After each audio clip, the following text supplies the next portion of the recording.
Dave Belsky, founder of Flower Hire. I'm sitting here with Luna Stower, who is a cannabis consultant for brands like Heaven and Jetty.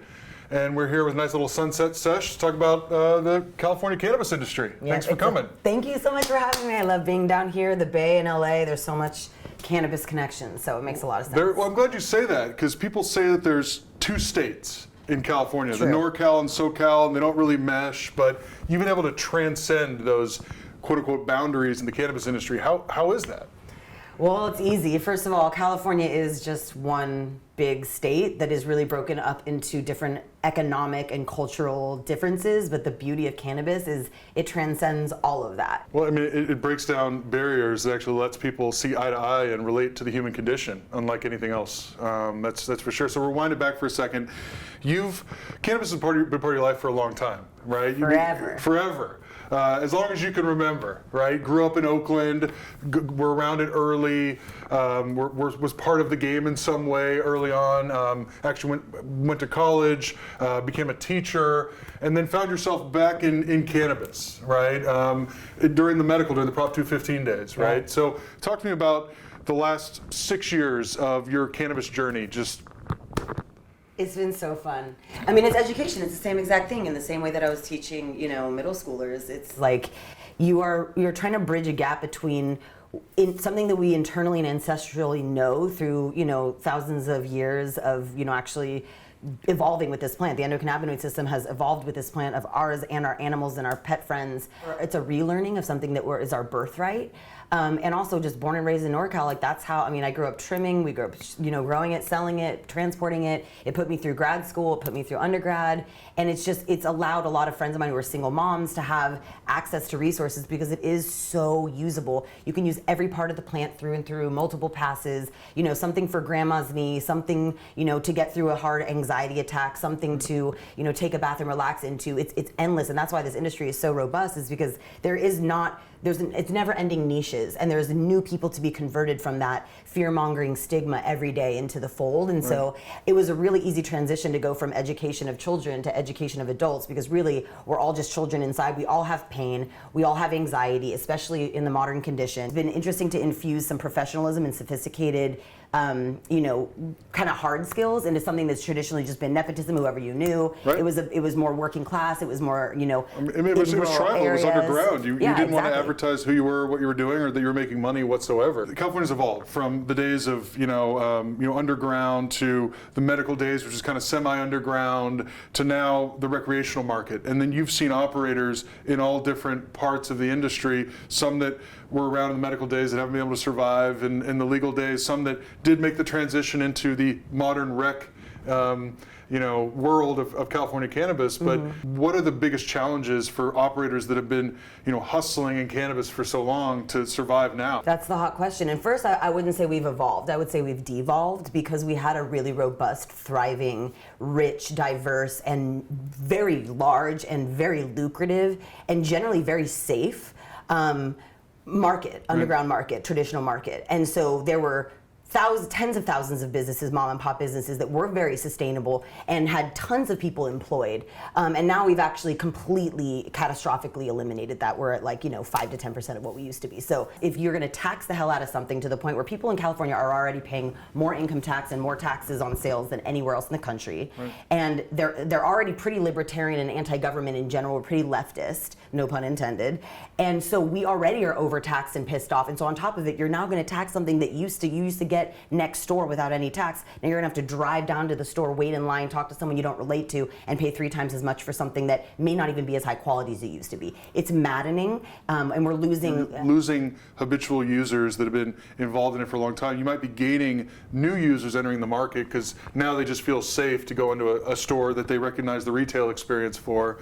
But for me, I think, I get the question all the time. It's like, who's winning?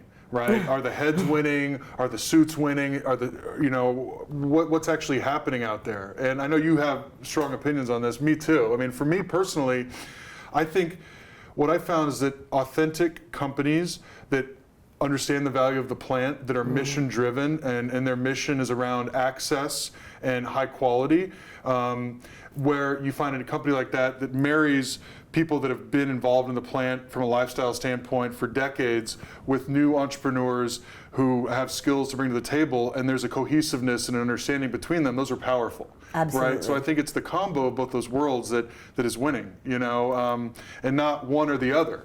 What do you think? It's the synergy. I absolutely believe that, and I think that it's grass tops and grassroots. You need to have the capital coming in, the professionalism of having people who are coming from real world positions and know how to run project management software, know how to keep people accountable, and actually have bookkeepers and have lawyers on staff that are going to keep their asses out of trouble. But then you also have people who have given multiple generations of time and energy into their IP and built the genetics and brokered the deals and really paved the way, and are the activists too. So it's been hard to say really who's winning. I think that the people that are winning, if you think about money, it's a small few, and a lot of them their entire companies are going under, and they're the only ones that made money. Is that success? Not to you and I. No. We believe that a rising tide raises all boats, and that cannabis is about cooperation. Right. I think that what cannabis is lacking right now is because of the lack of banking and because of overregulation, we're having to deal with a lot of soulless venture capitalists that saw this as an opportunity, that are trying to pimp something out that is not. They're trying to milk the golden. Like what's the golden goose story? Yeah. Right, they end up killing the goose, and they didn't realize it's so sad to say that, but that's kind of what it is. It's like they were sold a dream. They read something in Time magazine, and Forbes blew it up. It's because we're trying to vote with our dollar, but really we're handing it over to the government and expecting them to manage something that we were managing pretty damn well ourselves. Right. Well, I think a lot of folks that got into the industry maybe in California end of 2018, 2019, they got into it because of capitalism, how they could make money, or getting weeded out quickly because they've put money into brands that aren't authentic, that aren't selling, and they think they could bring people in and apply the same old playbook and it's going to work. No. And it hasn't. No. Right? It's failed miserably. We're watching it. It has. It's been a dumpster fire. It has been a dumpster fire. The California cannabis market, it's clearly not going anywhere. The cat's out of the bag. You can see the state made a lot of errors when they put the new recreational scheme in place, and we could go through all of them. I think some of the key ones are they just abolished the entire medical program, and patients don't have the same access. And even companies in the industry who at their core are about whole plant medicinal cannabis can't donate it to clinics or veterans or anything like that. And for me, I've been in the industry for 3 years, and I've been a user for longer than that. So I could be I've been part of the cannabis story for longer than that, sure. But as I go around the state and I talk to people that have truly lived it from a lifestyle standpoint, that want to be part of, want to continue to tell their story and be part of this industry, struggle to be there, and have no other option but to look to the black market. We as a state, as a society, have to create things to help. And I think there's some good things that are happening, right? You look at cooperatives, and the whole idea of small farmers preserving their lifestyle, pooling resources together, from a testing and a processing standpoint, and being able to at least afford a way of life that they're used to. I think that's a good movement. Obviously, still has a ways to go. Have you seen anything else out there that institutionally is starting to take shape that tries to keep some of that origins around medicine and wellness active in this legal market? Anything else good happening? I'm really excited. Actually, I have some with me right now. This is Doc Greens. So they started out in Berkeley. You can smell it's a straw, Nana. They started out in Berkeley in I want to say 2009. And they started with a lotion and a cream. I look for solventless. I look for local. I look for women of color owned. Supernova Women is a great resource. Minority Cannabis Business Association. They're really putting together people who have kind of had multiple years in this industry and are getting fully pushed out and are more likely to get busted than someone that looks like me for doing the same stuff that I do openly on social media. Right. Yeah, I mean, it's ridiculous. I mean, from my standpoint, I look at two things that I think are promising for the future of this industry. And the first one is, and this is coming out of doing talent-based work and recruitment from the tech industry into cannabis. I think for the companies in this space that are trying to survive, they appreciate having a diversity of perspective.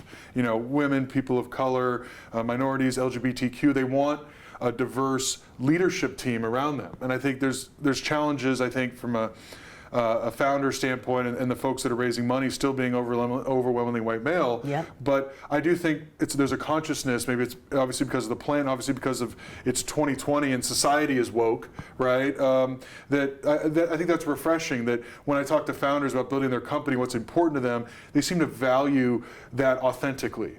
Not just because of optics, because they really want that sort of diversity of perspective. So I think that's very promising. Yes. Right? Obviously, the reason I got into this is because I saw a lane to bring really good people into the space to try to make this industry something that wasn't in the vein of any other industry. That wasn't CPG, that wasn't tech. It was the best industry cannabis could be to benefit mankind and womankind and society, right? And that's what it's fucking all about, right?